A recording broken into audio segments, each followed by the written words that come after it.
सत श्री अकाल जी। स्वागत है तुहाडा साडे प्लेटफॉर्म मास्टर क्लासिस पटियाला ते। अज स्पैशली मैं उन्हां बच्चियां नाल गल करन जा रहा जिहड़े पंजाब दे विच ना मास्टर कैडर दे SST की तैयारी करते हैं। देखो मास्टर कैडर चो सिर्फ मैं SST वालियां नाल गल क्यों कर सकदा, इहदी वजह यह है कि इन्हां दे पेपर बारे मैं चंगी तरह जानदा, किस तरीके नाल पिछले कुछ सालां च इन्हां दे पेपर दा पद्धर वधिया, इन्हां दे पेपर का लैवल जरूर वध गया, बट इन्हां ने अपनी तैयारी कुछ सुधार करने की कोशिश घट ही की है। इस करके की हो रहा है कि पेपर इन्हां दे मुताबिक बहुत औखे पद्धर दे आ रहे हैं हुण, बट आम जे असीं उहदा लैवल देखीए अजे भी वो पेपर कुछ खास पद्धर का नहीं, बिकॉज ये लगता कि ये अपने दायरे चों बाहर जाके शायद तैयारी करन नूं ठीक ही नहीं समझते। बहुत बच्चे जिहड़े आ वो चाहुंदे आ कि असीं उसे लीक ते तुरीए जिस लीक ते लंबे समय तो पेपर छप रहे सी, जिहदे च कि 145 147 148 कट ऑफ जा रही सी। सो हुण पेपर उस दायरे चों थोड़ा जिहा बाहर निकलिया, तां इहदे करके आपां किवें दी तैयारी कर सकदे हां ते जिहड़ा पिछले साल दा पेपर सीगा उहदे तो सानूं की सबक लैना चाहीदा है। आ देखो मैं तुहानूं दसदा कि जो तुसीं पिछले साल पेपर दे के आए सी ना, तो उस पेपर की तैयारी करनी किवें चाहीदी सी तुहानूं, तां तुसीं कीती किवें। देखो वैसे तो जे तुसीं आपदे पेपर नूं देखोगे ना, जो तुहाडे पेपर च सवाल आउंदे आ मास्टर कैडर दे च, वो अज भी बड़े आसान ने।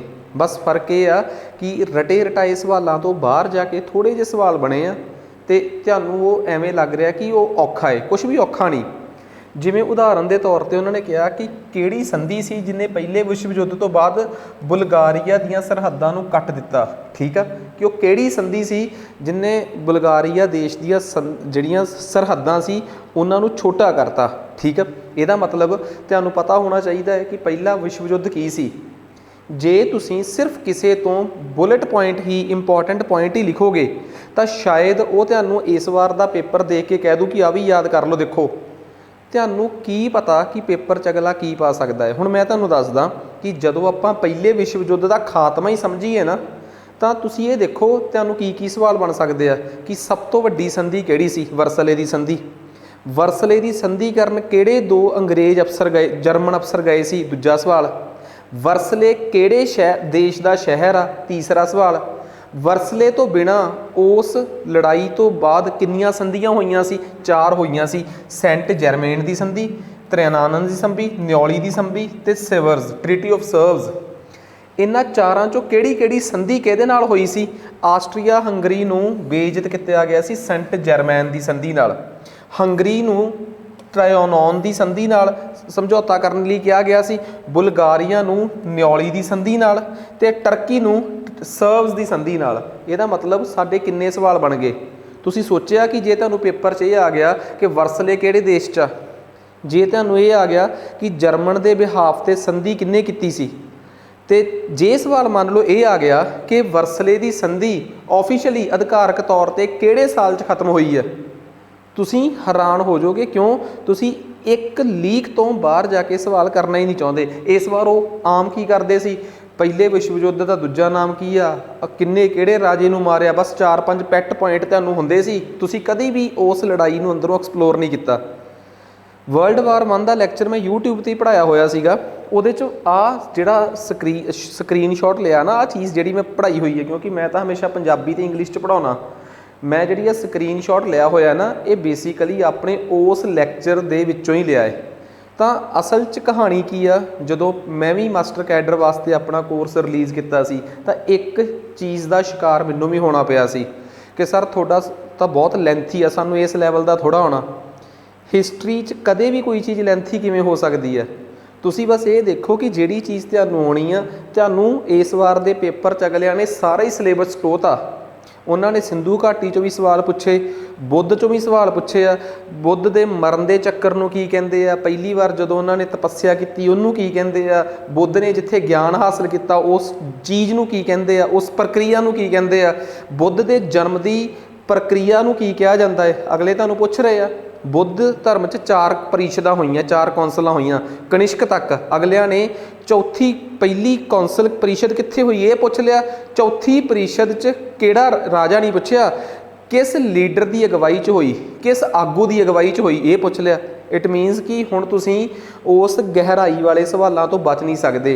उपरों उपरों पढ़ के हुण तुसीं कोई पेपर नहीं दे सकते। अगलियां ने मैं जे तुसीं तुहाडे चों किसी ने भी पिछली बार मेरे तो वर्ल्ड वार 1 का जदों तुसीं मास्टर कैडर का कोर्स जे किसी ने भी लिया सीगा ਤਾਂ ਉਹਨਾਂ ਨੂੰ मैं एक गल कहना सी कि बई मैनू एवें लगता कि पहले वर्ल्ड वार चों आह सवाल पक्का आऊगा कि जर्मन के किहड़े 2 अफसरां ने संधि की। चलो वरसले की संधि तो नहीं आई, पर वरसले मैं उहदे च बकायदा 4 संधियां भी बकायदा कराइयां कि बई इन्हां चों की पता किहड़ी संधि पुछ लैण। तां ओबवियस जी गल उन्होंने पुछी है। हुण मैं इस बार कह रहा कि अगले वरसले किहड़े देखो, जदों तुहानूं एक गल कहती उन्होंने कि पहला विश्व युद्ध आउणा पेपर 'च, तो फिर तुसीं उहदे चों भी चुन के कुछ पढ़ के जाओगे, फिर तुसीं नंबरां की की उम्मीद करोगे। वो भी उदों जदों पेपर लगातार वड्डियां वड्डियां संस्थान लै रहे आ। किसी टाइम एजुकेशन बोर्ड GNDU तो पेपर छपवा दिंदा सी, वक्त बदलिया, इस बार पेपर निटर ने लिया। अगले जिस तरीके के पद्धर का पेपर सैट करते उन्होंने उस लैवल पर जाके GK पाई। अगली बार वो इस तो भी वधिया लैवल की GK पा सकते हैं। वो आम तौर पर जोड़े नॉर्मल पेपर भी लेंदे आ, उन्हां दी GK हिस्टरी का पद्धर बहुत उच्चा है उन्हां दा। होर दसदा मैं तुहानूं, अगे देखो कहते चौथी बुद्धिस्ट परिषद का प्रधान कौन सी, चौथी बौद्धी परिषद का। हुण जे कोई मैनूं कहे मैं अपने कोर्स च किवें पढ़ाया होया, मैं तो जस्ट उत्थों स्क्रीनशॉट लैके आया अपने कोर्स दे विच कि पहली बुद्धिस्ट परिषद कदों हुई आ, किहड़े शहर च हुई आ, चेयरमैन जानी कि प्रधान कौन सी, वेले का राजा कौन सी, उस बुद्धिस्ट परिषद दे विच किहड़ियां-किहड़ियां घटनावां वापरीਆਂ।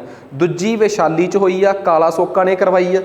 तीसरी अशोक ने करवाई सीगी ते उहदा गुरु सी जिहदे कोल ज्ञान लैके वो आप बोधी होया सीगा, ठीक आ, मुगाली पुता टीसा। चौथी जिहड़ी सी वो कुशाना वंश के कनिष्क ने कराई सी, कश्मीर च कराई सी।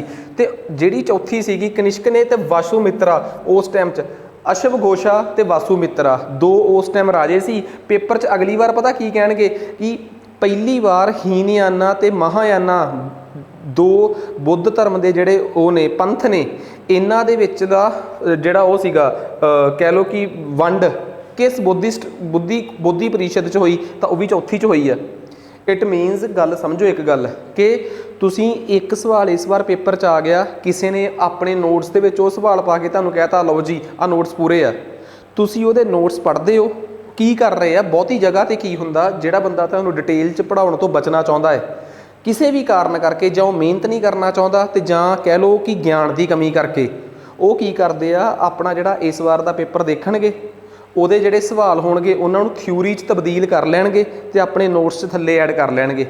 ਤੁਸੀਂ ਉਹਨਾਂ ਦੀ ਥਿਊਰੀ ਪੜ੍ਹ ਕੇ ਤੁਹਾਨੂੰ ਐਵੇਂ ਲੱਗੂਗਾ ਕਿ ਤੁਹਾਡੇ ਸਾਰੇ ਪੁਰਾਣੇ ਪੇਪਰ ਸੋਲਵ ਹੋਏ ਆ। ਤੁਸੀਂ ਕਦੀ ਨੋਟਿਸ ਨਹੀਂ ਕੀਤਾ ਉਹਨਾਂ ਦੀ ਤਾਂ ਬਹੁਤ ਹੀ ਵਾਰੀ ਤਾਂ ਥਿਊਰੀ ਵੀ ਕੁਐਸਚਨਾਂ ਤੋਂ ਰਿਵਰਸ ਕਰਕੇ ਪੁੱਠੀ ਕਰਕੇ ਬਣਾਈ ਹੁੰਦੀ ਹੈ ਕਿ ਪੁਰਾਣੇ 5 ਪੇਪਰ ਚੱਕੇ, ਉਹਨਾਂ ਦੇ ਜਿਹੜੇ ਸਵਾਲ ਆਏ ਉਹਨਾਂ ਨੂੰ ਥਿਊਰੀ ਦਾ ਰੂਪ ਦੇਤਾ ਤੇ ਤੁਹਾਨੂੰ ਕਹਿਤਾ ਪੁਰਾਣੇ ਪੇਪਰਾਂ 'ਚ ਦੇਖੋ ਮੇਰਾ ਪੜ੍ਹਾਇਆ ਆਇਆ ਕਿ ਨਹੀਂ। ਤੁਹਾਨੂੰ ਅੱਜ ਦੇ ਪੱਧਰ ਤੇ ਪੂਰੀ ਦੀ ਪੂਰੀ ਸਟੋਰੀ ਸਮਝਣੀ ਪੈਣੀ ਆ। ਮੈਨੂੰ एक अक्सर सवाल आता होंदा, सर तुसी अपना कंटेंट लाइव क्यों नहीं पढ़ाते। मैं हमेशा एक गल कहना कि असल च जदों तुसी किसी भी अकैडमी वालियां तो लाइव कोर्स खरीदते हो, महीने बाद उन्हां दा कोई होर कोर्स शुरू हो जाता, कोई होर पेपर आ जाता, तुहाडा सिलेबस विच लमक जाता। मैं जदों भी तुहानूं ये कंटेंट दे रहा बकायदा, तो मैं कह रहा कि मेरे कोर्स दे विच चाहे 50 वीडियो ने स्विक्स दियां, चाहे 70 वीडियो ने, पर वो पूरियां ने। सारा कुछ पूरा करने का मतलब यही है कि तुसी सिर्फ ये देखो कि जिहड़ा सामने पढ़ा रहा है ये पढ़ाउण की जिहड़ी लय आ वो टुट तो नहीं रही। मेरे कोल कोई बंदा भावें ऑफलाइन पढ़ ले भावें ऑनलाइन पढ़ ले, इस गल की मेरी जिम्मेवारी है। इस वीडियो के डिस्क्रिप्शनस वीडियो पई हैं, एंशंट हिस्टरी यानी कि प्राचीन भारत, मध्यकालीन भारत, आधुनिक भारत, आज़ादी तो बाद का भारत ते विश्व इतिहास डैमो पईयां हैं। ला के देखो, जे 1 घंटे की वीडियो च तुहाडा कनैक्शन भी टुट गया तो सिर्फ ये नहीं, मैं तुहानूं दसदा, बट पहला आ देखो एक सवाल होर दसदा। जस्ट मैं एग्जाम्पल चुकी है तुहानूं दस्सण वास्ते कि पेपर च कित्थे गड़बड़ हो रही है। तुसीं उन्नी तो मेहनत करनी है, तुसीं एग्जैक्टली उन्नी ही मेहनत करनी है, ठीक है, पर फिर भी उस मेहनत नूं सही दिशा च लाओ। जे तुहानूं पता है कि 5 महीने हजे तुहाडा पेपर आउणा नहीं, मतलब 5 महीने अज भी नोटिफिकेशन आ गई तो 5 महीने तो फिर भी लग जाने 3 महीनों च हिस्टरी ते पोलीटिकल कितना क वड्डा सबजैक्ट होंदे आ, वो लोग 6 महीनों दे विच सारे सबजैक्टां की तैयारी कर लेंदे आ जिहड़े PPSC लैवल की तैयारी करते हैं। ਉਹ ਕਿਹੜਾ ਤੁਹਾਡੇ ਤੋਂ ਵੱਖ ਨੇ। ਉਹਨਾਂ ਨੇ ਇਕਨੋਮਿਕਸ ਵੀ, ਇਨਵਾਇਰਨਮੈਂਟ ਵੀ ਸਗੋਂ ਮਾਸਟਰ ਕੈਡਰ ਦੇ ਲੈਵਲ ਤੋਂ ਕਿਤੇ ਉੱਪਰਲੇ ਲੈਵਲ ਦੀ ਪੜ੍ਹਨੀ ਹੁੰਦੀ ਹੈ। ਤੇ ਉਹ ਹੁੰਦੇ ਕੌਣ ਆ? ਉਹ ਆਮ ਹੀ ਸਟੂਡੈਂਟ ਹੁੰਦੇ ਆ। ਇਟ ਮੀਨਸ ਅਸੀਂ ਕਿਉਂ ਕਿਸੇ ਤੋਂ ਪਿਛੜੀਏ, ਅਸੀਂ ਕਿਉਂ ਇਸ ਗੱਲ ਤੇ ਮਗਰ ਪਈਏ ਕਿ ਸਾਨੂੰ ਸਿਰਫ ਓਨਾ ਕੁ ਕਰਾਓ ਜਿਹੜਾ ਸਾਡੇ ਪੇਪਰ 'ਚ ਆਉਣਾ। ਓਨਾ ਕੁ ਕਰਕੇ ਇਸ ਵਾਰ ਬੱਚੇ ਮਾਸਟਰ ਕੈਡਰ 'ਚ ਗਏ, ਕਿਤੇ ਉਹ ਕਰੰਟ ਅਫੇਅਰ ਵੱਧ ਪਾ ਦਿੰਦੇ ਆ, ਕਦੀ ਉਹ ਕੁਛ ਕਰ ਦਿੰਦੇ ਆ, ਤੁਹਾਨੂੰ ਉਲਝਾ ਰਹੇ ਆ। ਕਦੀ ਤੁਸੀਂ ਕਹਿ ਦਿੰਦੇ ਹੋ ਕਿ ETT ਦੇ ਪੇਪਰ 'ਚ ਆ ਬਾਹਰੋਂ ਆ ਗਿਆ, ਬਾਹਰੋਂ ਕਿਉਂ ਆਊਗਾ? ਤੁਸੀਂ ਇੱਕੋ ਲਕੀਰ ਦੇ ਫਕੀਰ ਬਣਨਾ ਛੱਡ ਦੋਗੇ। ਪੇਪਰ ਪਾਉਣ ਵਾਲੀਆਂ ਏਜੰਸੀਆਂ ਬਦਲ ਰਹੀਆਂ ਏ, ਉਹ ਆਪਣਾ ਤਰੀਕਾ ਬਦਲ ਰਹੀਆਂ, ਪਰ ਬੱਚੇ ਤੁਸੀਂ ਬਦਲਣਾ ਹੀ ਨਹੀਂ ਚਾਹੁੰਦੇ, ਤਾਂ ਕਰਕੇ ਸਾਡੇ ਨੰਬਰ ਘਟ ਰਹੇ ਆ। ਜੇ 30 ਜਾਂ 40 ਪੋਸਟਾਂ ਆ ਗਈਆਂ, ਕਿਉਂ ਨਹੀਂ ਉਹਨਾਂ 'ਚ ਲੱਗ ਸਕਦੇ ਤੁਸੀਂ? ਜੇ ਤੁਸੀਂ ਆਪਣਾ ਪੂਰਾ ਸਿਲੇਬਸ ਪੜ੍ਹ ਕੇ ਜਾਓਗੇ, ਕੱਲਾ ਬਹੁ ਵਿਕਲਪਿਕ ਪ੍ਰਸ਼ਨ MCQ ਕਰਕੇ ਜਾਓਗੇ, ਡਿਟੇਲ ਦੇ ਵਿੱਚ ਕਰਕੇ ਜਾਓਗੇ, ਪਹਿਲਾਂ ਪੂਰੇ ਇੱਕ ਸਬਜੈਕਟ ਦੀ ਸਟੋਰੀ ਸੁਣ ਕੇ ਉਹਦੇ 'ਚੋਂ ਕੱਲਾ MCQ ਆਪ ਕਰੋ। ਤੁਹਾਨੂੰ ਸਟੋਰੀ ਪਤਾ ਹੋਣੀ ਚਾਹੀਦੀ ਆ। ਤੁਹਾਨੂੰ ਕੋਈ ਬੁਲੇਟ ਪੁਆਇੰਟ ਲਿਖਾ ਦੇ, ਛੋਟੀਆਂ ਹਾਸੇ ਜਿਹੀਆਂ ਵਾਲੀਆਂ ਗੱਲਾਂ ਕਰਕੇ ਕਰਾਈ ਜਾਵੇ, ਨਹੀਂ। ਜ਼ਿੰਮੇਵਾਰੀ ਨਾਲ ਤੁਸੀਂ ਕਿਸੇ ਤੋਂ ਕੋਈ ਚੀਜ਼ ਪੜ੍ਹੋ ਅਤੇ ਜ਼ਿੰਮੇਵਾਰੀ ਨਾਲ ਕੋਈ ਚੀਜ਼ ਪੜ੍ਹਾਵੇ। ਜੇ ਕਹਿ ਰਿਹਾ ਕਿ ਮੇਰੇ ਨੋਟਸ ਪੰਜਾਬੀ ਮਾਧਿਅਮ 'ਚ ਨੇ, ਹੁਣ ਮੇਰੇ ਕੋਲ ਸ਼ਾਇਦ ਮੈਂ ਤੁਹਾਨੂੰ ਦਿਖਾਉਣਾ ਕਿ ਅਸਲ 'ਚ ਜਦੋਂ ਮੰਨ ਲਓ ਕੋਈ ਵੀ ਸਬਜੈਕਟ ਆ, ਜੇ ਤੁਸੀਂ ਕੋਈ ਵੀ ਸਬਜੈਕਟ ਕਿਤੇ ਉਹ ਪੜ੍ਹ ਰਹੇ ਹੋ ਤਾਂ ਉਹਨੂੰ ਇੱਕ ਪੜ੍ਹਨ ਦਾ ਸਹੀ ਤਰੀਕਾ ਕੀ ਹੋ ਸਕਦਾ ਹੈ। ਉਦਾਹਰਨ ਦੇ ਤੌਰ 'ਤੇ ਮੰਨ ਲਓ ਇਹ ਕੋਈ ਵੀ ਇੱਕ ਸਬਜੈਕਟ ਆ ਲਓ, ਜੇ ਮੈਂ ਤੁਹਾਡੇ ਸਾਹਮਣੇ ਯੂਨਾਈਟਿਡ ਨੇਸ਼ਨਸ ਖੋਲ੍ਹਿਆ ਜਾਂ ਸੰਯੁਕਤ ਰਾਸ਼ਟਰ ਖੋਲ੍ਹਿਆ ਤਾਂ ਪੂਰੇ ਦਾ ਪੂਰਾ ਕੰਟੈਂਟ ਡਿਟੇਲ 'ਚ ਹੋਣਾ ਚਾਹੀਦਾ ਹੈ। ਅਤੇ ਡਿਟੇਲ ਦੇ ਵਿੱਚ ਜੇ ਮੈਂ ਪੂਰੇ ਦਾ, ਤੁਹਾਨੂੰ ਪਤਾ ਕਿ ਯੂਨਾਈਟਿਡ ਨੇਸ਼ਨਸ ਤੁਹਾਡੇ ਪੇਪਰ 'ਚ ਆ, ਠੀਕ ਆ, ਸੰਯੁਕਤ ਰਾਸ਼ਟਰ ਤੁਹਾਡੇ ਪੇਪਰ 'ਚ ਆ, ਮੇਰਾ ਪੂਰਾ ਡਿਟੇਲ 'ਚ ਕਰਕੇ ਵੀ ਇਹ 4 ਘੰਟਿਆਂ 'ਚ ਕਿ 5 ਘੰਟੇ ਦਾ ਲੈਕਚਰ ਆ ਪੂਰਾ ਡਿਟੇਲ 'ਚ। ਕਿੰਨੇ ਪੇਜਾਂ 'ਤੇ ਆ? ਤਕਰੀਬਨ 57 ਪੇਜਾਂ ਦੀ PDF ਆ। ਇਹਨੂੰ ਮੈਂ 4 ਘੰਟਿਆਂ 'ਚ ਪੜ੍ਹਾਇਆ। 4 ਘੰਟਿਆਂ 'ਚ ਹੀ ਤੁਸੀਂ ਪੜ੍ਹ ਦਿਓ। ਮੈਨੂੰ ਨਹੀਂ ਲੱਗਦਾ ਹੱਦ 10 ਘੰਟਿਆਂ ਤੋਂ ਲੇਟ ਵੱਧ ਤੁਹਾਡਾ ਇਹ ਹੋਊਗਾ, ਅਤੇ ਇਹਦੇ 'ਚੋਂ ਤੁਹਾਡੇ 3 ਤੋਂ 4 ਸਵਾਲ ਆ ਜਾਂਦੇ ਆ। ਜੇ ਕੋਈ ਚੀਜ਼ ਉੱਪਰੋਂ ਪੜ੍ਹ ਕੇ 3 ਘੰਟੇ ਖਰਾਬ ਕਰਕੇ ਵੀ ਤੁਹਾਨੂੰ ਸਮਝ ਨਹੀਂ ਆਉਂਦੀ, ਤੁਸੀਂ ਅਗਲੀ ਵਾਰ ਹਫ਼ਤੇ ਬਾਅਦ ਤੁਹਾਨੂੰ ਕੋਈ ਪੁੱਛੇ ਕਿ ਦੱਸੋ ਜੀ ਸੁਰੱਖਿਆ ਪ੍ਰੀਸ਼ਦ ਜਿਹੜੀ ਆ ਉਹਦੀ ਪ੍ਰਧਾਨਗੀ ਕਿੰਨੇ ਚਿਰ ਲਈ ਮਿਲਦੀ ਹੈ, ਤੁਸੀਂ ਫੇਰ ਮੂੰਹ ਵੱਲ ਦੇਖੀ ਜਾਓਗੇ ਕਿਸੇ ਵੱਲ। ਜਦੋਂ ਤੁਹਾਨੂੰ ਕਹਾਣੀ ਵੀ ਪਤਾ ਲੱਗ ਗਈ ਕਿ ਅੱਛਾ ਸੁਰੱਖਿਆ ਪ੍ਰੀਸ਼ਦ 'ਚ ਆਹ ਦੇਸ਼ ਐਵੇਂ ਚਲਾਕੀ ਕਰ ਗਿਆ ਸੀ, ਭਾਰਤ ਨੂੰ ਦਸੰਬਰ 2022 'ਚ ਪ੍ਰਧਾਨਗੀ ਮਿਲੀ ਸੀ, ਭਾਰਤ ਦੀ ਪ੍ਰਧਾਨਗੀ ਵੇਲੇ ਆਹ ਕਾਂਡ ਹੋਇਆ ਸੀ, ਤੁਹਾਨੂੰ ਸਟੋਰੀ ਪਤਾ ਲੱਗ ਜੇ, ਹੋਰ ਇਸ ਤੋਂ ਵੱਧ ਕੀ ਚਾਹੀਦਾ। ਬਸ ਇਹ ਗੱਲ ਪੱਕੀ ਆ ਕਿ ਜਦੋਂ ਤੁਸੀਂ ਕਿਸੇ ਤੋਂ ਬੜੀ ਰੀਝ ਨਾਲ ਪੜ੍ਹਨਾ ਚਾਹੁੰਦੇ ਹੋ, ਹੁਣ ਮੰਨ ਲਓ ਮੈਂ ਇਸ ਕੰਟੈਂਟ ਨੂੰ ਬੜੀ ਰੀਝ ਨਾਲ ਬੜੇ ਸਲੋ ਪ੍ਰੋਸੈਸ 'ਚ ਤਿਆਰ ਕੀਤਾ ਹੈ। ਜੇ ਕੋਈ ਮੈਨੂੰ ਇਹ ਕਵੇ ਕਿ ਤੁਸੀਂ ਇਸ ਚੀਜ਼ ਨੂੰ ਅਗਲੇ 2 ਮਹੀਨਿਆਂ 'ਚ ਸਾਨੂੰ ਲਾਈਵ 'ਚ ਪੜ੍ਹਾ ਦਿਓ, ਤਾਂ ਤੁਸੀਂ ਆਪ ਦੱਸੋ ਜਿਹੜੀ ਚੀਜ਼ ਨੂੰ ਮੈਂ ਰੀਝ ਨਾਲ ਪਿਛਲੇ 5 ਮਹੀਨਿਆਂ 'ਚੋਂ ਸਿੰਜਦਾ ਆ ਰਿਹਾ, ਉਹ ਚੀਜ਼ 2 ਮਹੀਨੇ 'ਚ ਨਹੀਂ ਹੋ ਸਕਦੀ। 2 ਮਹੀਨੇ 'ਚ ਪੜ੍ਹਾਉਣ ਵਾਲਾ ਤੁਹਾਨੂੰ ਉੱਪਰੋਂ ਹੀ ਪੜ੍ਹਾ ਸਕਦਾ ਹੈ, ਅਤੇ ਅੱਜ ਕੱਲ੍ਹ ਪੇਪਰ ਉੱਪਰੋਂ ਕੋਈ ਆ ਹੀ ਨਹੀਂ ਰਿਹਾ। ਤੁਹਾਡੇ ਕੋਲ 2 ਆਪਸ਼ਨਾਂ ਹੁੰਦੀਆਂ ਕਿ ਸਾਨੂੰ ਨਾ ਉਠਾਓ, ਲਾਈਵ ਕਰਕੇ ਪੜ੍ਹਾਓ, ਅਤੇ 2 ਮਹੀਨਿਆਂ 'ਚ ਸਾਨੂੰ ਭਾਵੇਂ ਉੱਪਰੋਂ ਕਰਾ ਦਿਓ। ਦੂਜੇ ਪਾਸੇ ਇੱਕ ਬੱਚਾ ਮੈਨੂੰ ਇਹ ਕਵੇ ਕਿ ਸਰ ਮੈਨੂੰ ਪੂਰੀ ਰੀਝ ਨਾਲ ਮੈਂ ਪੜ੍ਹਨਾ, ਮੈਨੂੰ ਤੁਹਾਡਾ ਕੰਟੈਂਟ ਪੂਰਾ ਚਾਹੀਦਾ, ਪੂਰੀ ਕੁਆਲਿਟੀ ਚਾਹੀਦੀ ਆ, ਠੀਕ ਆ, ਅਤੇ ਕੰਟੈਂਟ ਨਵਾਂ ਬਣਿਆ ਕਿ ਪੁਰਾਣਾ ਬਣਿਆ ਮੈਨੂੰ ਨਹੀਂ ਪਤਾ, ਮੈਨੂੰ ਕੰਟੈਂਟ ਪੂਰਾ ਚਾਹੀਦਾ, ਮੇਰੇ ਪੇਪਰ ਦੇ ਮੁਤਾਬਕ ਹੋਣਾ ਚਾਹੀਦਾ, ਉਤੋਂ ਭੋਰਾ ਵੱਧ ਹੋ ਜੇ ਮੇਰਾ ਗਿਆਨ ਹੀ ਵਧੂਗਾ, ਅਤੇ ਸਿਲੇਬਸ ਸਿਰਫ ਓਨੇ ਸਿਲੇਬਸ 'ਚੋਂ ਹੋਣਾ ਚਾਹੀਦਾ ਜੋ ਮੈਨੂੰ ਆਉਣਾ ਹੈ। ਅਤੇ ਉਹ ਸਾਰੀਆਂ ਸ਼ਰਤਾਂ ਮੈਂ ਕਹਿ ਰਿਹਾ ਕਿ ਪੂਰੀਆਂ ਹੁੰਦੀਆਂ ਹੈ। ਬਸ ਕਈ ਵਾਰੀ ਕੀ ਹੁੰਦਾ ਕਿ ਸਾਡੇ ਦਿਮਾਗ 'ਚ ਇਹ ਚੀਜ਼ ਹੁੰਦੀ ਹੈ, ਤੁਸੀਂ ਅਕਸਰ ਦੇਖਦੇ ਹੋ ਕਿ 1 ਮਹੀਨੇ ਬਾਅਦ ਲਾਈਵ ਵਾਲੇ ਕੋਰਸ ਕਿਸੇ ਹੋਰ ਪਾਸੇ ਚਲੇ ਜਾਂਦੇ ਆ, ਜਾਂ ਜਿੰਨੀ ਗਹਿਰਾਈ 'ਚ ਤੁਹਾਨੂੰ ਆਉਣਾ ਹੈ ਓਨੀ ਡੰਗਾਈ 'ਚ ਉਹ ਚੀਜ਼ ਪੜ੍ਹੀ ਨਹੀਂ ਜਾਂਦੀ। ਫਿਰ ਇਹ ਕਿਹਾ ਜਾਂਦਾ ਹੈ ਕਿ ਅਸੀਂ ਪੰਜਾਬੀ ਮੀਡੀਅਮ 'ਚ ਕਰਾਂਗੇ ਜਾਂ ਕਰਵਾਵਾਂਗੇ, ਬਾਅਦ 'ਚ ਮਾਧਿਅਮ ਫਿਰ ਇੰਗਲਿਸ਼ ਹੋ ਜਾਂਦਾ ਹੈ, ਠੀਕ ਆ, ਕਿਉਂ? ਕੰਟੈਂਟ ਨਹੀਂ ਅਵੇਲੇਬਲ। ਤਾਂ ਮੇਰੀ ਇਹ ਕੋਸ਼ਿਸ਼ ਆ ਕਿ ਜਦੋਂ ਮੈਂ ਤੁਹਾਨੂੰ ਹੁਣ ਇਹ ਦੱਸ ਰਿਹਾ ਕਿ ਇੱਕ ਪੇਪਰ 'ਚ ਕਿਵੇਂ, ਆਹ ਦੇਖੋ ਪੇਪਰ 'ਚ ਆ ਗਿਆ ਕਿ ਵਾਰਡ ਕਮੇਟੀਆਂ ਕਿੱਥੇ ਮਿਲਦੀਆਂ ਹਨ। ਵਾਰਡ ਕਮੇਟੀਆਂ ਨਗਰ ਪਾਲਿਕਾ 'ਚ ਮਿਲਦੀਆਂ, ਪੰਚਾਇਤਾਂ 'ਚ, ਗ੍ਰਾਮ ਸਭਾ 'ਚ ਕਿ ਗ੍ਰਾਮ ਸੰਮਤੀ 'ਚ।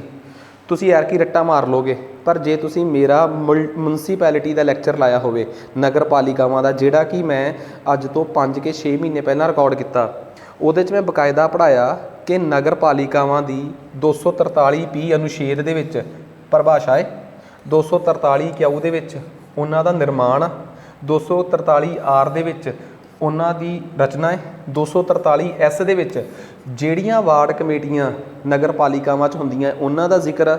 ਵਾਰਡ ਕਮੇਟੀਆਂ 3-4 ਕਮੇਟੀਆਂ ਨੂੰ ਮਿਲ ਕੇ, 3-4 ਵਾਰਡਾਂ ਨੂੰ ਮਿਲ ਕੇ ਇੱਕ ਵਾਰਡ ਕਮੇਟੀ ਬਣਦੀ ਆ। ਐਜ਼ ਇਟ ਇਜ਼ ਇਹ ਗੱਲ ਮੇਰੀ ਉਵੇਂ ਹੀ ਰਿਕਾਰਡਡ ਆ। ਇਹਦਾ ਮਤਲਬ ਵਾਰਡ ਕਮੇਟੀਆਂ ਨਗਰ ਪਾਲਿਕਾਵਾਂ 'ਚ ਹੁੰਦੀਆਂ। ਅੱਜ ਇਹ ਪੁੱਛ ਲਿਆ, ਕੱਲ੍ਹ ਨੂੰ ਪੁੱਛ ਲੈਣਗੇ ਕਿ ਵਾਰਡ ਕਮੇਟੀਆਂ ਨਾਲ ਸੰਬੰਧਿਤ ਅਨੁਛੇਦ ਯਾਨੀ ਕਿ ਆਰਟੀਕਲ ਕਿਹੜਾ ਹੈ, ਉਹਨੂੰ ਰੱਟਾ ਮਾਰੋਗੇ ਅਗਲਾ ਫਸ ਜੂਗਾ। ਇਹ ਪੁੱਛ ਲਿਆ ਠੀਕ ਆ, ਤੁਹਾਨੂੰ ਅੱਗੇ ਜਾ ਕੇ ਕੀ ਪੁੱਛਣਗੇ, ਉਹ ਤੁਹਾਨੂੰ ਇਸ ਤੋਂ ਅੱਗੇ ਹੋਰ ਨਵੀਂ ਚੀਜ਼ ਪੁੱਛਣਗੇ। ਕਹਿਣਗੇ ਡਿਸਟ੍ਰਿਕਟ ਪਲੈਨਿੰਗ ਕਮੇਟੀ ਤੇ ਮੈਟਰੋਪੋਲੀਟਨ ਯੋਜਨਾ ਕਮੇਟੀਆਂ ਦਾ ਸੰਬੰਧ ਕਿਸ ਨਾਲ ਹੈ। ਡਿਸਟ੍ਰਿਕਟ ਪਲੈਨਿੰਗ ਕਮੇਟੀ ਦਾ ਸੰਬੰਧ ਵੀ ਤੁਸੀਂ ਇੰਟਰਸਟ ਆ ਕਿ ZD ਦੇ ਵਿੱਚ ਪਤਾ ਲੱਗਦਾ ਕਿ ਇਹ ਵੀ ਨਗਰ ਪਾਲਿਕਾਵਾਂ ਨਾਲ ਆ। ਜਦੋਂ ਤੁਹਾਨੂੰ ਉਹ ਅੰਦਰ ਜਾ ਕੇ ਅਨੁਛੇਦ ਪੁੱਛਣ ਲੱਗ ਪਏ, ਇਹੀ ਤਾਂ ਉਹ ਕੁਛ ਸਵਾਲ ਹੁੰਦੇ ਆ, 30 ਸਵਾਲ ਇਹੋ ਜਿਹੇ ਆਉਂਦੇ ਆ ਜਿਹੜੇ ਕਿਸੇ ਨੂੰ ਘੱਟ ਆਮ ਬੱਚੇ ਨੂੰ ਨਹੀਂ ਆਉਂਦੇ ਹੁੰਦੇ, ਕੁਛ ਕੁ ਚੁਣਵੇਂ ਹੋਏ ਬੱਚਿਆਂ ਨੂੰ ਆਉਂਦੇ ਆ। ਉਹ ਮੈਰਿਟ 'ਚ 120-25 'ਚ ਪਹੁੰਚ ਗਏ, ਬਾਕੀ ਪਿੱਛੇ ਰਹਿ ਗਏ।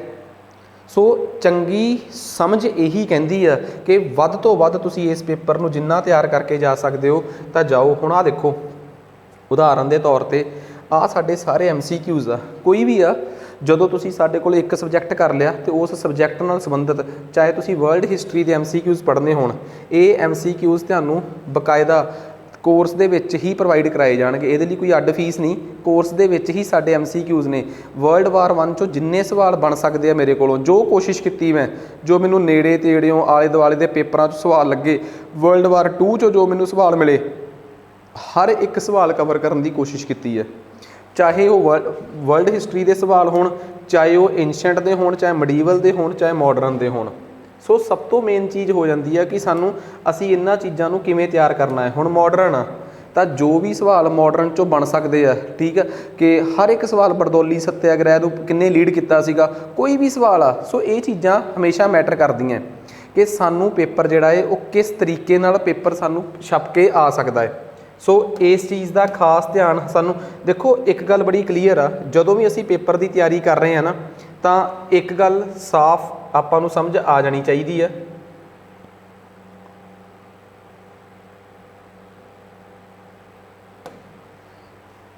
ਕਿ ਅਸੀਂ ਜਿਹੜੀ ਵੀ ਤਿਆਰੀ ਸਾਡੀ ਚੱਲ ਰਹੀ ਆ ਉਹਦੇ 'ਚ ਸਾਨੂੰ ਅੱਜ ਜੇ ਮਾਸਟਰ ਕੈਡਰ ਦੀ ਅਸੀਂ ਤਿਆਰੀ ਕਰਨੀ ਆ ਨਾ, ਤਾਂ ਸਾਨੂੰ ਪੂਰੀ ਡਿਟੇਲ 'ਚ ਤਿਆਰੀ ਕਰਨੀ ਪੈਣੀ ਆ। ਹੁਣ ਇੱਕ ਸਵਾਲ ਤੁਹਾਡਾ ਇਹ ਵੀ ਹੋ ਸਕਦਾ ਹੈ, ਇਹ ਤਾਂ ਮੈਂ ਇਤਰਾਜ਼ ਦਰਜ ਕਰਾਇਆ ਬੱਚਿਆਂ ਤੋਂ, ਜਿਹੜੇ ਅਕਸਰ ਸਾਨੂੰ ਕਹਿੰਦੇ ਆ ਕਿ ਸਰ ਸਾਨੂੰ ਇੰਨੀ ਡਿਟੇਲ 'ਚ ਕਰਨ ਦੀ ਲੋੜ ਨਹੀਂ। ਤਾਂ ਮੈਂ ਤੁਹਾਨੂੰ ਦੱਸਣ ਦੀ ਕੋਸ਼ਿਸ਼ ਕੀਤੀ ਆ ਕਿ ਤੁਸੀਂ ਆਪਣੇ ਇਸ ਪੇਪਰ 'ਚ ਜੋ ਕੱਟ ਆਫ ਗਈ ਆ ਉਹਨੂੰ ਦੇਖੋ। ਜੇ ਤੁਸੀਂ 4-5 ਮਹੀਨੇ ਚੰਗੇ ਤਰ੍ਹਾਂ ਇੱਕ ਕੋਰਸ 'ਤੇ ਲਾ ਲੋਗੇ, ਡੈਡੀਕੇਟਡ ਹੋ ਕੇ ਸਾਰਾ ਸਿਲੇਬਸ ਪੜ੍ਹ ਕੇ ਉਹਦੇ ਸਾਰੇ MCQs ਕਰ ਲੋਗੇ, ਮੈਂ ਨਹੀਂ ਮੰਨਦਾ ਕਿ ਤੁਹਾਡੀ ਕੋਈ ਚੀਜ਼ ਰਹਿ ਸਕਦੀ ਆ। ਪਰ ਉਹਦੇ ਵਾਸਤੇ ਇਹ ਚੀਜ਼ ਛੱਡਣਾ ਕਿ ਫਲਾਣੀ ਅਕੈਡਮੀ ਦੇ ਆਹ 4 ਕੁਐਸਚਨਸ ਤੁਸੀਂ ਹਮੇਸ਼ਾ ਦੇਖੋ ਕਿ ਜੇ ਉਹਨਾਂ ਨੇ ਤੁਹਾਨੂੰ 4 ਜਾਂ 5 ਪੇਜਾਂ 'ਚ ਨੋਟਸ ਦਿੱਤੇ ਆ, ਅੱਜ ਦੇ ਸਵਾਲ ਉਹਨਾਂ ਨੋਟਸ 'ਚੋਂ ਆ ਰਹੇ ਆ? ਨਹੀਂ, ਉਹਨਾਂ ਦੇ ਨੋਟਸ ਦੇ ਵਿੱਚ ਉਹ ਸਵਾਲ ਐਡ ਹੋ ਜਾਣਗੇ, ਪੇਪਰ ਤੋਂ ਬਾਅਦ ਹੋ ਜਾਣਗੇ। ਪੇਪਰ ਤੋਂ ਪਹਿਲਾਂ ਕਿਉਂ ਨਹੀਂ? ਕਿਉਂ? ਸਿਰਫ ਇੰਪੋਰਟੈਂਟ ਚੀਜ਼ਾਂ ਕਰਾਈਆਂ ਗਈਆਂ, ਅਤੇ ਇੰਪੋਰਟੈਂਟ ਕਿਹੜੀਆਂ? ਜੋ ਪੁਰਾਣੇ ਪੇਪਰਾਂ 'ਚ ਆ ਰਹੀਆਂ ਸੀ। ਸੋ ਗਹਿਰਾਈ ਨਾਲ ਡਿਟੇਲ 'ਚ ਪੜ੍ਹਨਾ। ਮੈਂ ਇੱਕ ਗੱਲ ਕਹਿੰਦਾ, ਇਸ ਵੀਡੀਓ ਦੀ ਡਿਸਕ੍ਰਿਪਸ਼ਨ 'ਚ ਜਿਹੜੀਆਂ ਵੀਡੀਓਜ਼ ਨੇ ਉਹਨਾਂ ਨੂੰ ਡਿਟੇਲ 'ਚ ਦੇਖਿਓ, ਉਹਨਾਂ ਦੀ ਤਰੀਕ ਦੇਖਿਓ ਕਿ ਉਹ ਤੁਹਾਡੇ ਪੇਪਰ ਤੋਂ ਪਹਿਲਾਂ ਦੀਆਂ ਰਿਕਾਰਡ ਹੋਈਆਂ YouTube ਝੂਠ ਨਹੀਂ ਬੋਲਦੀ। ਫਿਰ ਉਸ ਤੋਂ ਬਾਅਦ ਦੇਖਿਓ ਕਿ ਇਹਦੇ 'ਚੋਂ ਸਾਡੇ ਪੇਪਰ 'ਚ ਜਿਹੜੇ ਸਵਾਲ ਆਏ ਆ ਸਿੱਧੇ ਤੌਰ 'ਤੇ ਆਏ ਆ ਕਿ ਨਹੀਂ। ਫਿਰ ਇਹ ਦੇਖਿਓ ਕਿ ਇਸ ਵੀਡੀਓ ਨੂੰ ਘੰਟਾ ਦੇਖਣ ਤੋਂ ਬਾਅਦ ਸਾਡੀ ਲੈਅ ਟੁੱਟੀ ਆ? ਨਹੀਂ। ਫਿਰ ਤੁਹਾਡੇ ਦਿਮਾਗ 'ਚ ਆਊਗਾ ਕਿ ਸਰ ਜੋ ਸਾਹਮਣੇ ਸਕਰੀਨ 'ਤੇ ਚੱਲਦਾ ਹੈ, ਜੋ ਵੀ ਤੁਸੀਂ ਸਾਹਮਣੇ ਸਕਰੀਨ 'ਤੇ ਚਲਾਉਂਦੇ ਹੋ, ਉਦਾਹਰਨ ਦੇ ਤੌਰ 'ਤੇ ਜੋ ਵੀ, ਉਸ ਤੁਹਾਨੂੰ ਕਿਤਾਬਾਂ ਦੇ ਰੂਪ ਦੇ ਵਿੱਚ ਪ੍ਰੋਵਾਈਡ ਕਰਵਾਇਆ ਜਾਊਗਾ ਬਕਾਇਦਾ। ਉਸ ਤੋਂ ਬਾਅਦ ਹਰ ਸਬਜੈਕਟ ਦੇ MCQs ਤੁਹਾਨੂੰ ਦਿੱਤੇ ਜਾਣਗੇ। ਇਹ ਕੋਈ ਪ੍ਰੋਮਿਸ ਨਹੀਂ ਕਿ ਅੱਗੇ ਜਾ ਕੇ ਦੇਵਾਂਗੇ, ਨਹੀਂ। ਤੁਸੀਂ ਮਾਸਟਰ ਕਲਾਸਿਸ ਪਟਿਆਲਾ ਦੀ ਐਪ, ਜਿਹੜੀ ਕਿ ਆਈਫੋਨ 'ਤੇ ਆ, ਠੀਕ ਆ, ਆਈਫੋਨ 'ਤੇ ਮਾਸਟਰ ਕਲਾਸਿਸ ਪਟਿਆਲਾ ਦੀ ਐਪ ਮਾਈ ਇੰਸਟੀਟਿਊਟ 'ਤੇ ਆਹ ਕੋਡ ਆ, ਐਂਡਰੋਇਡ 'ਤੇ ਆ ਹੈ। ਤੁਸੀਂ ਉਹਨੂੰ ਖੋਲ੍ਹ ਕੇ ਦੇਖੋ, ਉਹਦੇ 'ਚ ਸਭ ਕੁਛ ਪਿਆ ਹੋਇਆ ਹੈ। ਏਂਸ਼ੀਐਂਟ ਦੇ MCQs, ਮੀਡੀਵਲ ਦੇ, ਮਾਡਰਨ ਦੇ, ਵਰਲਡ ਦੇ ਅਤੇ ਪੰਜਾਬ ਦੇ MCQs ਵੀ ਪੂਰੇ ਕਰਤੇ। ਕੋਰਸ ਵੀ ਪੂਰਾ ਹੈ। ਕੋਰਸ 'ਚ ਬਸ ਏਂਸ਼ੀਐਂਟ ਹਿਸਟਰੀ ਦੀਆਂ 12 ਵੀਡੀਓਜ਼ ਨੇ, ਜਿਹੜੀਆਂ ਕਿ ਗਿਣਤੀ 'ਚ 18 ਹੋਣੀਆਂ, 6 ਘੱਟ ਆ। ਅਤੇ ਇਸ ਟਾਈਮ ਮੈਂ ਕਲਾਸ 'ਚ ਪੜ੍ਹਾ ਰਿਹਾ ਅਤੇ ਉਹ ਨਾਲ ਦੀ ਨਾਲ ਉਹਨਾਂ ਨੂੰ ਅਪਲੋਡ ਕਰਦੇ ਜਾਣਾ ਹੈ।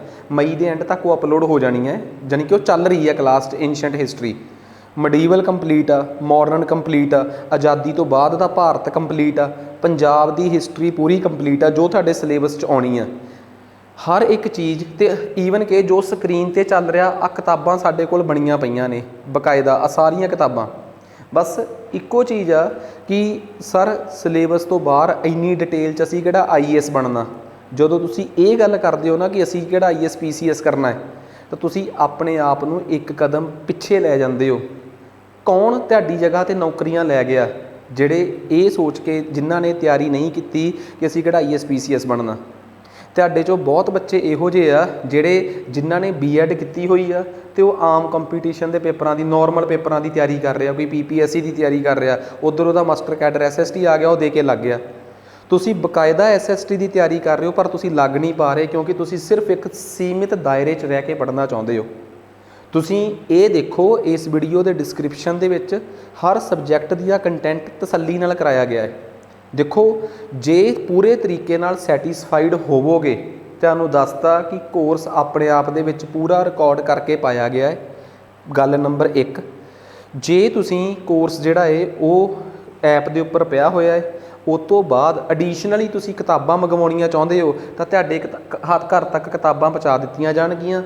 ਅਦਰਵਾਈਜ਼ ਜੋ ਤੁਹਾਡੀਆਂ PDF ਨੇ ਉਹ ਸਕਰੀਨ 'ਤੇ ਤੁਹਾਡੀਆਂ ਨਾਲ ਤੁਹਾਨੂੰ ਦਿੱਤੀਆਂ ਜਾਣਗੀਆਂ ਪੜ੍ਹਨ ਵਾਸਤੇ, ਜਿਹਨੂੰ ਕਿ ਤੁਸੀਂ ਆਪਣੇ ਲੈਵਲ 'ਤੇ ਪ੍ਰਿੰਟ ਨਹੀਂ ਕਰਵਾ ਸਕਦੇ, ਬਿਕੋਜ਼ ਇਹਦੇ ਨਾਲ ਸਾਡਾ ਕੰਟੈਂਟ ਸ਼ੇਅਰ ਹੋਣ ਦਾ ਖਤਰਾ ਹੈ, ਹਰ ਇੱਕ ਨੂੰ ਹੁੰਦਾ ਹੈ, ਸਾਡੀ ਰੋਜੀ ਰੋਟੀ ਹੈ। ਸੋ ਦੂਸਰੀ ਗੱਲ ਇਹ, ਹਰ ਸਬਜੈਕਟ ਦੇ ਬਕਾਇਦਾ ਪੂਰੇ MCQs, ਕੋਈ ਸਬਜੈਕਟ ਇਹੋ ਜਿਹਾ ਨਹੀਂ, ਏਂਸ਼ੀਅੰਟ ਹੋਵੇ, ਆਪਣੀ ਹਿਸਟਰੀ ਹੋਵੇ, ਪੋਲੀਟੀਕਲ ਸਾਇੰਸ ਹੋਵੇ, ਪੰਜਾਬ GK ਹੋਵੇ, ਘੱਟੋ ਘੱਟ 4000 ਦੇ ਅਰਾਊਂਡ MCQs ਜਿਹੜਾ ਹੈ ਉਹ ਬਾਈਲਿੰਗੁਅਲ ਦਿੱਤਾ ਜਾਊਗਾ। ਪੂਰੀ ਦਾ ਪੂਰਾ ਸਿਲੇਬਸ ਬਾਈਲਿੰਗੁਅਲ ਪੜ੍ਹਾਇਆ ਜਾਊਗਾ। ਇਹ ਨਹੀਂ ਕਹੂੰਗਾ ਕਿ ਬੋਲ ਤਾਂ ਮੈਂ ਪੰਜਾਬੀ ਰਿਹਾ, ਫਿਰ ਕੀ ਹੈ ਜੇ ਇੰਗਲਿਸ਼ 'ਚ ਆ ਗਿਆ ਤਾਂ। ਬਕਾਇਦਾ ਪੰਜਾਬੀ ਦੇ ਵਿੱਚ ਹੀ ਲਿਖਤੀ ਕੰਟੈਂਟ ਮਿਲਣਾ ਹੈ, ਬਕਾਇਦਾ ਪ੍ਰੋਪਰ ਤਰੀਕੇ ਨਾਲ ਪੰਜਾਬੀ ਦੇ ਵਿੱਚ ਹੀ ਪੜ੍ਹਾਇਆ ਜਾ ਰਿਹਾ ਹੈ। ਕਿਸੇ ਵੀ ਥੱਲੇ ਡਿਸਕ੍ਰਿਪਸ਼ਨ 'ਚ ਦਿੱਤੀ ਹੋਈ ਵੀਡੀਓ ਤੋਂ ਦੇਖੋ, ਸੰਜੀਦਗੀ ਨਾਲ, ਕਿਸੇ ਵੀ ਪ੍ਰਕਾਰ ਦਾ ਕੋਈ ਮਜ਼ਾਕ ਕਮੇਡੀ ਨਹੀਂ, ਇੱਕ ਸੰਜੀਦਗੀ ਨਾਲ ਤਿਆਰੀ ਕਰਵਾਈ ਜਾਊਗੀ ਅਤੇ ਬਹੁਤ ਜ਼ਿੰਮੇਵਾਰੀ ਨਾਲ ਤਿਆਰੀ ਕਰਾਈ ਜਾਊਗੀ। ਬਸ ਤੁਹਾਡੇ ਵੱਲੋਂ ਇੱਕ ਉਮੀਦ ਕਰਾਂਗੇ ਕਿ ਤੁਸੀਂ ਇਸ ਤਿਆਰੀ ਨੂੰ ਪੂਰੀ ਜ਼ਿੰਮੇਵਾਰੀ ਨਾਲ ਕਰੋਗੇ। ਤੁਹਾਨੂੰ ਲੱਗਦਾ ਹੈ ਕਿ ਤੁਹਾਡੇ ਨਾਲਦਿਆਂ ਤੱਕ ਇਹ ਜਾਣਕਾਰੀ ਜਾਣੀ ਚਾਹੀਦੀ ਹੈ, ਇਸ ਵੀਡੀਓ ਦੇ ਡਿਸਕ੍ਰਿਪਸ਼ਨ 'ਚ ਪਈਆਂ ਵੀਡੀਓਜ਼ ਤੁਹਾਡੇ ਸਾਥੀਆਂ ਨੂੰ ਵੀ ਮਿਲਣੀਆਂ ਚਾਹੀਦੀਆਂ, ਤਾਂ ਤੁਸੀਂ ਉਹਨਾਂ ਤੱਕ ਇਹ ਵੀਡੀਓ ਜ਼ਰੂਰ ਪਹੁੰਚਾਓ। ਆਪਣੇ ਗਰੁੱਪਸ ਦੇ ਵਿੱਚ ਆਪਣੇ ਨਾਲਦਿਆਂ ਨਾਲ ਗੱਲ ਕਰੋ ਇਹਦੇ ਬਾਰੇ। ਹਾਂ, ਜੇ ਚੰਗਾ ਲੱਗਾ ਕੰਟੈਂਟ ਤੁਸੀਂ ਸਾਨੂੰ ਅਪਰੋਚ ਜ਼ਰੂਰ ਕਰੋ, ਠੀਕ ਹੈ। ਟੀਮ ਦਾ ਨੰਬਰ ਆ 770780 00072। ਮੇਰਾ ਆਪਣਾ ਨੰਬਰ ਆ WhatsApp 8558800797, ਠੀਕ ਆ। ਟੀਮ ਦਾ ਨੰਬਰ ਆ, ਮੇਰਾ ਆਪਣਾ ਨੰਬਰ, ਇਹ 'ਤੇ WhatsApp ਵੀ ਕਰ ਸਕਦੇ ਹੋ। ਕਈ ਵਾਰੀ ਕਲਾਸ 'ਚ ਰਿਕਾਰਡਿੰਗ 'ਚ ਹੁੰਦੇ ਆ ਤਾਂ ਕਰਕੇ। ਇਹ ਟੀਮ ਦਾ ਨੰਬਰ ਆ, ਉਹਨਾਂ ਨਾਲ ਤੁਸੀਂ ਇਸ ਲੈਵਲ 'ਤੇ ਗੱਲ ਕਰ ਸਕਦੇ ਹੋ ਕਿ ਸਰ ਅਸੀਂ ਕੋਰਸ 'ਚ ਐਡ ਹੋਣਾ ਚਾਹੁੰਦੇ ਹਾਂ। ਆਪਣੇ ਆਪ ਪੂਰੀ ਤਸੱਲੀ ਕਰਕੇ, ਠੀਕ ਆ, ਕਿਸੇ ਦੀ ਹਾਂ 'ਤੇ ਕਿ ਹਾਂ ਵਧੀਆ ਹੈ ਨਹੀਂ, ਤੁਸੀਂ ਆਪ ਹਰ ਇੱਕ ਸਬਜੈਕਟ ਦੀਆਂ ਵੀਡੀਓਜ਼ ਚੈੱਕ ਕਰੋ, ਕੰਟੈਂਟ ਚੈੱਕ ਕਰੋ ਕਿ ਵਾਕਈ ਪੂਰਾ ਕੰਟੈਂਟ ਪੰਜਾਬੀ ਮੀਡੀਅਮ 'ਚ ਨਾਲ ਮਿਲ ਰਿਹਾ ਕਿ ਨਹੀਂ ਮਿਲ ਰਿਹਾ। ਇਹ ਪੂਰੀ ਜ਼ਿੰਮੇਵਾਰੀ ਨਾਲ ਕਹਿ ਰਿਹਾ ਮੈਂ ਜੋ। ਸੋ ਉਮੀਦ ਕਰਦਾ ਕਿ ਇਹ ਗੱਲ ਤੁਹਾਨੂੰ ਚੰਗੀ ਤਰ੍ਹਾਂ ਤੁਹਾਡੇ ਤੱਕ ਸਮਝ ਆਈ ਹੋਊਗੀ। ਮਾਸਟਰ ਕੈਡਰ SST ਸਿਰਫ ਅਤੇ ਸਿਰਫ ਪੋਲੀਟੀਕਲ ਸਾਇੰਸ ਅਤੇ ਹਿਸਟਰੀ, ਅਸਲ ਦੇ ਵਿੱਚ ਮੈਂ ਜੋਗਰਾਫੀ ਵੀ ਕਵਰ ਕਰਾਉਣਾ, ਠੀਕ ਆ। ਜੇ ਕਿਸੇ ਨੂੰ ਜੋਗਰਾਫੀ ਵਾਲਾ ਕੋਰਸ ਚਾਹੀਦਾ ਹੋਊਗਾ ਤਾਂ ਉਹ ਜ਼ਰੂਰ ਉਹਨਾਂ ਨੂੰ ਨਾਲ ਦੇ ਦਿੱਤਾ ਜਾਊਗਾ, ਬਟ ਹਾਂ ਮੇਨ ਤੌਰ 'ਤੇ ਮਾਸਟਰ ਕੈਡਰ SST 'ਚ ਹਿਸਟਰੀ ਅਤੇ ਪੋਲੀਟੀਕਲ ਸਾਇੰਸ। ਧੰਨਵਾਦ।